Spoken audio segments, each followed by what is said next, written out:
नमस्कार विद्यार्थियों, राष्ट्रीय मुक्त विद्यालय शिक्षा संस्थान में आपका स्वागत है। मैं डॉक्टर ज्ञानेंद्र नाथ तिवारी, सह आचार्य, एमिटी विश्वविद्यालय नोएडा, उत्तर प्रदेश, आज आपसे कक्षा स्तर पर विज्ञान में नियोजन, परंपरागत पाठ्य योजना इस विषय पर चर्चा करूंगा। हम एक विज्ञान शिक्षक के रूप में विज्ञान के विभिन्न संप्रत्ययों को समझाते हैं और पाठ्य योजना की इसमें बहुत ही महत्वपूर्ण भूमिका होती है। वास्तव में पाठ्य योजना शिक्षण क्रियाओं और विषय वस्तु के क्रम को इंगित करती है। विज्ञान में और अन्य विषयों में भी मुख्यतः दो तरह की पाठ्य योजनाएं बनाई जाती हैं, एक परंपरागत पाठ्य योजना और दूसरी 5E पाठ्य योजना। ये जो पाठ्य योजनाएं हैं ये दो अलग अलग विचारधाराओं को निरूपित करती हैं। परंपरागत पाठ्य योजना व्यवहारवादी विचारधारा को निरूपित करती है, जबकि 5E पाठ्य योजना रचनावादी विचारधारा को निरूपित करती है। इस तरह की जो परंपरागत विधियां हैं उसमें मूलतः 4 प्रकार के उपागम हैं जिनकी चर्चा हम आज करेंगे। एक हर्बर्ट उपागम, दूसरा इकाई उपागम, तीसरा मूल्यांकन उपागम और चौथा परियोजना उपागम। ये जो चारों उपागम हैं ये परंपरागत उपागम हैं और अब इस बात की आलोचना होती है कि ये जो परंपरागत उपागम हैं वो शिक्षण अधिगम प्रक्रिया को अधिक यांत्रिक बनाते हैं, लेकिन इनका एक इतिहास है और अभी भी ये बहुतायत में प्रयोग होते हैं। तो आज हम इनकी परंपरागत विधियों की चर्चा करेंगे। सबसे पहले हम बात करते हैं हर्बर्ट उपागम की।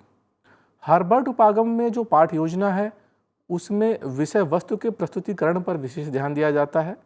इस योजना में 5 प्रमुख पद हैं। पहला प्रस्तावना, दूसरा प्रस्तुतिकरण, तीसरा संगठन, चौथा तुलना और 5वां मूल्यांकन। इसी प्रकार जो दूसरा उपागम है वो है इकाई उपागम। इकाई उपागम मॉरिसन ने दिया था और इसमें इकाई योजना और संपादन पर विशेष बल दिया जाता है। इसके भी 5 पद हैं: पर्यवेक्षण, प्रस्तुतिकरण, अनुकूलन, संगठन और अनुवाचन। तीसरा जो परंपरागत उपागम है वो है मूल्यांकन उपागम। मूल्यांकन उपागम का प्रतिपादन ब्लूम ने किया था और इसमें विषय वस्तु की अपेक्षा उद्देश्यों पर अधिक बल दिया जाता है। ये अधिगम उद्देश्यों पर आधारित शिक्षण अनुभव प्रदान करने हेतु विधियों एवं अधिगम परिणाम के मूल्यांकन पर केंद्रित है। जो चौथा और अंतिम उपागम है जो कि परंपरागत है वो है परियोजना उपागम। ये उपागम किलपैट्रिक ने दिया था और इस उपागम में स्वक्रिया, सामाजिक क्रिया एवं वास्तविक जीवन की परिस्थितियों पर आधारित शिक्षण पर बल दिया जाता है। अब हमारे लिए एक विज्ञान शिक्षक के रूप में यह आवश्यक है कि हम किस उपागम का प्रयोग करें और परंपरागत तरीके से उपागम का प्रयोग करते हुए पाठ्य योजना कैसे बनाएं। तो इसके लिए हमने ये सोचा कि हम ये जानने पहले कि कौन से कारक हैं जो कि पाठ्य योजना की सफलता को प्रभावित करते हैं। कोई भी पाठ्य योजना कितनी सफल होगी इसको जानने के लिए कुछ कारकों का ध्यान रखना आवश्यक है। जैसे विद्यालय का स्थान, विद्यालय किस स्थान पर स्थित है। दूसरा, कक्षा का आकार कितना है। तीसरा, उस कक्षा में विभिन्न आयु वर्ग के जो विद्यार्थी हैं वो किस प्रकार से वितरित हैं। चौथा, शिक्षण अधिगम सामग्री किस प्रकार की उपलब्ध है और विषय वस्तु की प्रकृति क्या है और शिक्षक के कौशल क्या है। ये जो सूची है इसके अलावा भी बहुत सारे कारक हैं जो आप सोच सकते हैं और जिनको इनमें सम्मिलित कर सकते हैं। पाठ्य योजना के कारकों का ध्यान में रखते हुए जब हम पाठ्य योजना बनाएंगे तो उसकी सफलता अधिक सुनिश्चित हो जाती है। अब हम एक उदाहरण से परंपरागत पाठ्य योजना को समझने का प्रयास करते हैं। हम इसको समझने के लिए उदाहरण के रूप में हर्बर्ट की पाठ्य योजना को लेते हैं, क्योंकि हर्बर्ट की पाठ्य योजना बहुत ही लोकप्रिय है और इस योजना के 9 प्रमुख पद हैं। ये 9 प्रमुख पद कौन से हैं, एक एक करके हम इनकी चर्चा करते हैं। एक शिक्षक जब हर्बर्ट की पाठ्य योजना बनाने का प्रयास करता है तो सबसे पहला जो चरण है वो है कि जो प्रारंभिक सामान्य जानकारी है वो इकट्ठा कर ले। किस चीज़ के बारे में जानकारी इकट्ठा करनी है? ये इकट्ठा करनी है कि विषय कौन सा होगा, उपविषय कौन सा होगा, कक्षा कौन सी होगी, शिक्षार्थियों का आयु स्तर क्या होगा और अनुमानित समय कितना लगेगा। इन सब के बारे में शिक्षक को जानकारी जुटा लेनी होती है। दूसरा जो महत्वपूर्ण जो चरण है वो है कि अपने पाठ योजना के शिक्षण अधिगम उद्देश्यों को हम परिभाषित कर लें। दो तरह के शिक्षण अधिगम उद्देश्य हैं जिनकी चर्चा हम आज करेंगे, एक सामान्य उद्देश्य और दूसरा विशिष्ट उद्देश्य। सामान्य उद्देश्य विज्ञान के जो सामान्य उद्देश्य हैं उनमें उदाहरण के लिए तार्किकता, उसमें तमाम तरह की जो गतिविधियां विज्ञान से संबंधित, जैसे वैज्ञानिक दृष्टिकोण का विकास करना, वैज्ञानिक अभिवृत्ति का विकास करना, ये सारे विज्ञान के सामान्य उद्देश्य होते हैं जो कि हमें पाठ्य योजना में लिखने होते हैं। दूसरे विशिष्ट उद्देश्य होते हैं। विशिष्ट उद्देश्य सामान्य रूप से न होकर उस पाठ में पढ़ाए जाने वाले जो विभिन्न विषय वस्तु है उससे संबंधित होते हैं, और इसमें हम ये जानने का प्रयास करते हैं कि इस पाठ के अध्ययन के उपरांत शिक्षक विद्यार्थी से क्या अपेक्षा करता है और वो कौन सी जानकारियां हैं जो विद्यार्थी इस पाठ को पढ़ने के उपरांत प्राप्त करेगा, और विभिन्न मूल्यांकन प्रविधियों के माध्यम से हम इन विशिष्ट उद्देश्यों का भी मूल्यांकन कर सकते हैं। जो तीसरा चरण है वो है शिक्षण अधिगम सामग्री का। ये बहुत ही महत्वपूर्ण है। एक शिक्षक तभी अच्छा शिक्षक हो सकता है जब वो उचित एवं प्रभावशाली सामग्री का चुनाव करे। जो संसाधन उपलब्ध हैं उन्हीं संसाधनों से शिक्षण सामग्री बनाए, क्योंकि कम लागत का ध्यान रखना है। बहुत खर्चीली शिक्षण सामग्री अच्छी नहीं मानी जाती, और जहां आवश्यक हो वहां पर वास्तविक सामग्री का भी प्रयोग किया जा सकता है। उदाहरण के लिए, अगर आप ऐसा विषय पढ़ा रहे हैं जिसमें पौधे की संरचना की चर्चा कर रहे हैं, तो आसपास उपलब्ध पौधे को एक वास्तविक सामग्री के रूप में प्रयोग करके आप उस संप्रत्यय को अधिक अच्छे तरह से समझा सकते हैं। हमारा जो अगला चरण होता है इस हार्वर्ड की प्रणाली में, वो बहुत महत्वपूर्ण है, और वो है पूर्व ज्ञान का आकलन करना। विद्यार्थी को पहले से कितना पता है, जब तक आप ये नहीं जान पाएंगे आप उसको नवीन ज्ञान नहीं दे सकते। हार्वर्ड के अनुसार जो पाठ का विकास है वो विद्यार्थियों के पूर्व ज्ञान पर आधारित होना चाहिए। प्रारंभ में शिक्षक अपने अनुभव के आधार पर विद्यार्थियों के पूर्व ज्ञान का अनुमान लगाता है और कुछ प्रश्न पूछता है जिससे उसका वो आकलन कर सकता है। अब जब पूर्व ज्ञान के बारे में आपने पाठ्य योजना में लिख दिया, तो अगला सबसे महत्वपूर्ण चरण है प्रस्तावना। प्रस्तावना का जो प्रारंभ है वो पूर्व ज्ञान से जोड़ के होता है।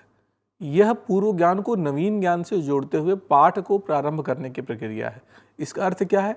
इसका अर्थ ये है कि पाठ योजना में प्रस्तावना का जो प्रथम प्रश्न होगा वह विद्यार्थी के पूर्व ज्ञान से संबंधित होगा, और इसके लिए कुछ सह संबंधित प्रश्नों का क्रमबद्ध प्रयोग शिक्षक द्वारा किया जाता है। उदाहरण के लिए, जो पहला प्रश्न है वो पूर्व ज्ञान से संबंधित होगा, जो दूसरा प्रश्न है वो पहले प्रश्न के दिए गए अनुमानित उत्तर से संबंधित होगा, और जो तीसरा प्रश्न होगा वह जो नवीन ज्ञान हम उसको देने वाले हैं जो कि प्रस्तुतिकरण के चरण में आएगा उससे संबंधित होगा। तो ये एक प्रकार का क्रम बन जाता है जिसमें हम विभिन्न प्रकार के जो पूर्व ज्ञान है उनसे जोड़ते हुए नवीन ज्ञान को आगे बढ़ाते हैं, और इस बात का ध्यान रखते हैं कि विद्यार्थी कहीं भी इस क्रम को तोड़ने न पाए और जो विषय वस्तु है वो एक क्रमबद्ध तरीके से प्रस्तुत की जाए। अब हम बात करते हैं प्रस्तुतिकरण की। इस चरण में शिक्षक विकास प्रश्नों का प्रयोग करता है और विद्यार्थियों के उत्तरों के माध्यम से विषय वस्तु को प्रस्तुत करता है।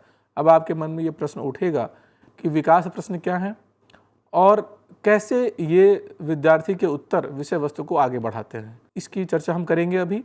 इस प्रक्रिया में शिक्षक विभिन्न विधियों और शिक्षण कौशलों का प्रयोग करता है। जो भी विकास प्रश्न का अर्थ अगर आप समझना चाहें तो इस आसानी से समझ सकते हैं कि जिस प्रकार विद्यार्थी को जो ज्ञान है उस ज्ञान से जोड़ते हुए हम नवीन ज्ञान को विकसित करते हैं।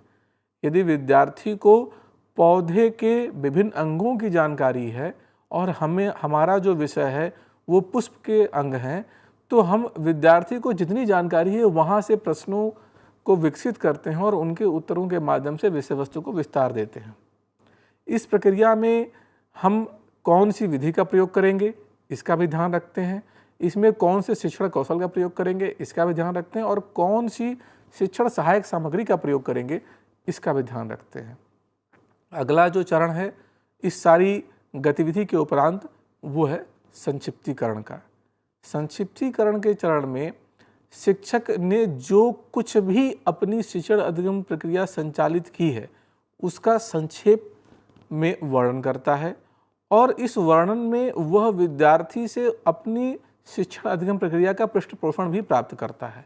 उदाहरण के लिए यदि आपने पौधे के विभिन्न अंगों की चर्चा की है तो वो कौन कौन से अंग हैं जिनका अध्ययन उस पाठ्य योजना में किया गया, शिक्षक इसकी चर्चा करता है। एक और बात बहुत महत्वपूर्ण है, जब भी आप हर्बर्ट की जो प्रणाली है उसका उपयोग करते हैं तो उसमें श्यामपट्ट सारांश का बहुत महत्व है। जैसे ही पाठ प्रारंभ होता है उस समय से लेकर और पाठ के समाप्ति तक श्यामपट्ट सारांश में ये सारी चीज़ें आनी चाहिए। और इसके उपरांत जो अंतिम चरण है वह है गृह कार्य का। विद्यार्थियों को पुनरावृत्ति और अभ्यास के अवसर प्रदान करना जरूरी होता है और जो ज्ञान उसने सीखा है उसके अनुकूलन के लिए विभिन्न प्रश्नों और क्रियाकलापों पर आधारित गृह कार्य दिया जाता है। हम बात कर रहे थे श्यामपट्ट सारांश की, वो मैं दोबारा बताना चाहूँगा।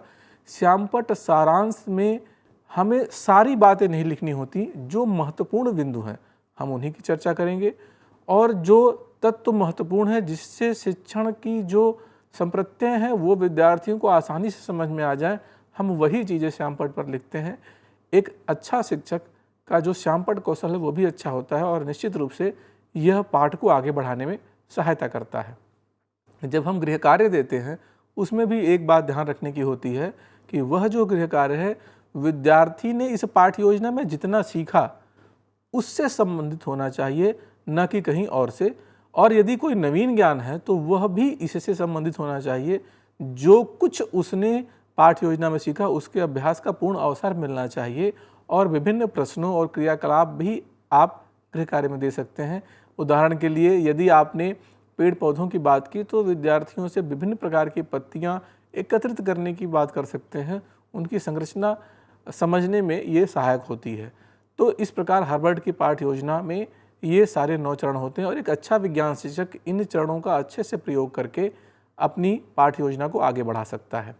यदि हम इसके प्रारूप की बात करें तो हर्बर्ट की पाठ्य योजना का जो प्रारूप है उसमें कुछ चीज़ों का ध्यान रखना होता है, जैसे विषय कौन सा होगा, दिनांक सबसे ऊपर लिखते हैं कि कौन सा दिनांक है, कौन सी इकाई है जो वो पढ़ाएगा उस कालांश में, विद्यालय कौन सा है, उपविषय कौन सा है, कक्षा कौन सी है, किस अंतराल में पढ़ा रहा है और चक्र कौन सा चल रहा है। फिर पाठ्य योजना का प्रारंभ सामान्य उद्देश्य से होता है। सामान्य उद्देश्य में विज्ञान के जितने भी सामान्य उद्देश्य हैं जो कि किसी भी पाठ्य योजना में एक जैसे ही होते हैं वो लिखे जाते हैं। दूसरा विशिष्ट उद्देश्य, जैसा मैंने पहले बताया, वो उद्देश्य जो इस पाठ को, जिस पाठ को आप पढ़ा रहे हैं उस पाठ को के उपरांत विद्यार्थी में कौन से अपेक्षित व्यवहार परिवर्तन करेगा, किन संप्रत्ययों का ज्ञान होगा, कौन से संप्रत्यय हैं जिनका बोध होगा, कौन से संप्रत्यय हैं जिनका वो अपने वास्तविक जीवन में अनुप्रयोग कर पाएगा, ये सारी चीज़ें विशिष्ट उद्देश्य में लिखी जाती हैं। इसमें कौन सी शिक्षण सामग्री प्रयोग की जाएगी। शिक्षण सामग्री जैसे मैंने कहा कई तरह की होती हैं, लेकिन प्रयास ये करना चाहिए कि शिक्षण सामग्री हम ऐसी प्रयोग करें जो संसाधन आसपास उपस्थित हों और ऐसे संसाधन जिन संसाधनों में हम अधिक लागत का ना उपयोग करके कम लागत के संसाधन का प्रयोग करें वो अच्छे माने जाते हैं। एक अच्छा शिक्षक विद्यार्थियों को भी शिक्षण सहायक सामग्री बनाने में उनसे मदद लेता है जिससे वो पाठ से और जुड़ सके और वास्तविक सामग्री का भी प्रयोग किया जा सकता है। जैसे मैंने अपने उदाहरण में बताया था कि वास्तविक शिक्षण सामग्री के रूप में आप पौधों को दिखा सकते हैं या कोई भी वस्तु जो विज्ञान से संबंधित हो उनको दिखा सकते हैं। इसके उपरांत विद्यार्थी का पूर्व ज्ञान क्या है उस पर चर्चा होती है और विद्यार्थी के पूर्व ज्ञान का अनुमान लगाना आवश्यक है। उदाहरण के लिए यदि आपने ऐसा अनुमान लगा लिया कि विद्यार्थी का पूर्व ज्ञान केवल इतना है कि वो केवल पौधों के बारे में जानकारी रखता है, लेकिन अगर उससे अधिक है तो आपकी पाठ्य योजना पर प्रभाव पड़ सकता है। तो यह चरण भी बहुत महत्वपूर्ण है कि एक अच्छा शिक्षक विद्यार्थी के को पहले से कितना ज्ञान है इसका ठीक ठीक अनुमान लगा लेता है, क्योंकि प्रस्तावना का प्रारंभ हम पूर्व ज्ञान से ही करते हैं। अगला जो चरण है जिसमें हम प्रस्तावना की चर्चा करते हैं, जैसा मैंने पहले बताया कि प्रस्तावना के चरण में यह पूर्व ज्ञान से संबंधित होना चाहिए और प्रस्तावना पाठ को आगे बढ़ाने के और पूर्व ज्ञान के बीच में एक संबंध का काम करती है, एक पुल का कार्य करती है, जहाँ पर क्रमबद्ध तरीके से हम प्रश्न पूछते हैं और अपने जो नवीन ज्ञान देना है उस तक पहुँचते हैं। तो विद्यार्थी को पूर्व ज्ञान से नवीन ज्ञान तक लाने में प्रस्तावना की भूमिका होती है। एक शिक्षक को इसको अच्छी तरह से बताना होता है। उसके उपरांत उद्देश्य कथन करना होता है। उदाहरण के लिए यदि हम जिसकी चर्चा कर रहे थे उसकी बात करें तो उसमें हम ये कह सकते हैं कि विद्यार्थियों, आज हम पुष्प के विभिन्न अंगों की चर्चा करेंगे या पुष्प के विभिन्न अंगों का अध्ययन करेंगे। एक बात बहुत महत्वपूर्ण है जो ध्यान देने वाली है, हमने ये नहीं कहा कि आज मैं आपको पुष्प के विभिन्न अंग पढ़ाऊंगा या बताऊंगा। हम ये कह रहे हैं कि हम आज पुष्प के विभिन्न अंगों का अध्ययन करेंगे। इसका अर्थ है, हम का अर्थ है कि विद्यार्थी और शिक्षक दोनों साथ साथ अध्ययन करेंगे। हम इसमें ऐसा नहीं मानते कि विद्यार्थी को शिक्षक से बहुत कम पता है और शिक्षक इसीलिए बातें बता रहा है। ये मिलजुल कर करने की प्रक्रिया होती है और जिसमें शिक्षक और विद्यार्थी साथ साथ पाठ को आगे बढ़ाते हैं। उसके उपरांत जो प्रस्तुतिकरण है उसको हम विभिन्न प्रकार से विभक्त कर सकते हैं। या तो सबसे पहले शिक्षण बिंदु लिख लें, फिर शिक्षण क्रियाएं लिख लें और उसके उपरांत विद्यार्थी क्रिया लिख सकते हैं। अथवा सबसे पहले प्रत्यय कौन सा होगा हम वो लिख सकते हैं, उद्देश्य क्या होंगे वो लिख सकते हैं, कौन कौन सी शिक्षण अधिगम क्रियाएं होंगी हम वो लिख सकते हैं और किन प्रविधियों का प्रयोग करके हम विद्यार्थी का मूल्यांकन करेंगे हम वो लिख सकते हैं। इसके उपरांत हम पाठ के संक्षिप्तीकरण में कौन कौन से प्रश्न पूछेंगे, कौन से पुनरावृत्ति प्रश्न पूछेंगे, क्या बातें कहेंगे और पूरे पाठ का सारांश कैसे व्यक्त करेंगे, हम इसका ध्यान रखेंगे। श्यामपट्ट सारांश का एक छोटा प्रारूप हम अपनी पाठ योजना में चिपका देते हैं ताकि हमें इस बात का ज्ञान रहे कि हमें श्यामपट्ट पर क्या क्या लिखना है, इनकी योजना कैसे बनानी है। उसके उपरांत विद्यार्थी को क्या गृह कार्य देना है, कौन सा ऐसा कार्य है जिससे विद्यार्थी को जो पाठ्य योजना में सीखा उसका अभ्यास कर पाएगा और उस पाठ्य योजना का अभ्यास करते हुए अपने जीवन में प्रयोग कर पाएगा। इस प्रकार के क्रियाकलाप गृह कार्य में देने चाहिए।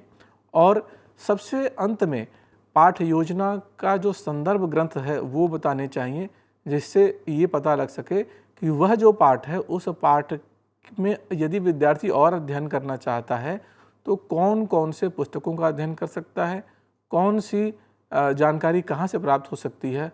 और इस प्रकार हार्वर्ड की पाठ्य योजना हमें ये बताती है कि किस प्रकार शिक्षक और विद्यार्थी मिलकर परंपरागत रूप से विज्ञान में सीख सकते हैं।